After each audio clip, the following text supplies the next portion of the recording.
ڕۆژی شەممە 20 ساڵ بەسەر هێرشەکانی 11 سێپتەمبەری سەر ئەمریکا تێپەڕ دەبێت کە بەهۆیەوە نزیکەی 3000 هاوڵاتی ئەمریکی گیانیان لەدەستدا و زیاتر لە 25,000 کەسیش بریندار بوون.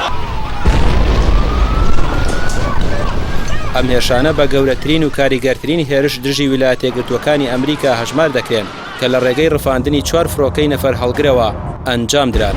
لە دوای هێرشەکان ئەمریکا لە ژێرناوی جەنگی دژی تیرۆر ئەفغانستان و عێراقی داگیر کرد. سیاسەتی ڕق و کینە بەرامبەر موسڵمانانی جیهان بەگشتی و ئەمریکا بە تایبەتی پەرەیسان. دوای تۆمەتبارکردنی ڕێکخراوی قاعیدە بە ئەنجامدانی هێرشەکان ئەمریکا داوای لە بزوتنەوەی تالیبان کرد ئوسامە بن لادن سەرۆکی ڕێکخراوەکە ڕادەستی ئەمریکا بکات، بەڵام تالیبان داواکەی ئەمریکای ڕەت کردەوە. ئەوەش بۆ هۆی هەڵگیرسانی جەنگی 20 ساڵەی ئەفغانستان کە تیایدا زیاتر لە 170,000 کەس بەهۆیەوە کوژران کە زۆرینەیان هاوڵاتی ئەفغانی بوون. ئەمریکیەکان ئەم ساڵ لە کاتێکدا یادی ئەو هێرشانە دەکەنەوە کە سوپای وڵاتەکەیان ماوەیەکی کەمە بە یەکجاری ئەفغانستانی جێهێشتووە، ڕادەستی هەمان گروپی چەکداری کردوتەوە کە 20 ساڵ لەمەوبەر بەهۆی ڕووداوەکانی 11 سێپتەمبەرەوە کۆتایی بە دەسەڵاتیان هێنرا. لەگەڵ ئەوەشدا چەندین ساڵە زۆربەی ئەمریکیەکان لەگەڵ ئەوەدان وڵاتەکەیان کۆتایی بە شەڕی بێ ئەنجامی ئەفغانستان بێنێت و بە یەکجاری ئەو وڵاتە جێبهێڵێت. بۆ پێیزیانی گەورەی ئابووری و کوشتانی سەربازەکانیان دەستکەوتووە.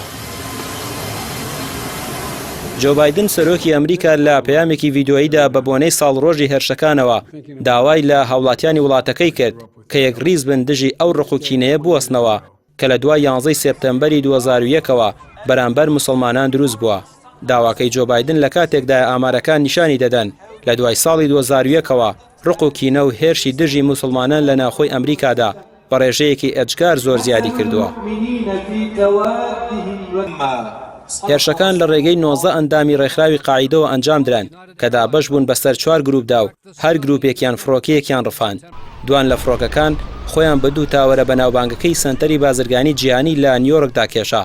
یەکێکیان بە باڵەخانەی پێنتاگۆن لە ڤێرجینیا و ئەوەی تریان پێشەوەی بگاتە واشنتۆن دیسی پایتەخت لە ویلایەتی پەنسیلڤانیا تێکشکا. لەو ڕۆژەدا بە کۆی گشتی 2997 هاوڵاتی ئەمریکی کوژران و تەواوی 19 ئەندامەکەی قاعیدەش گیانیان لەدەستدا.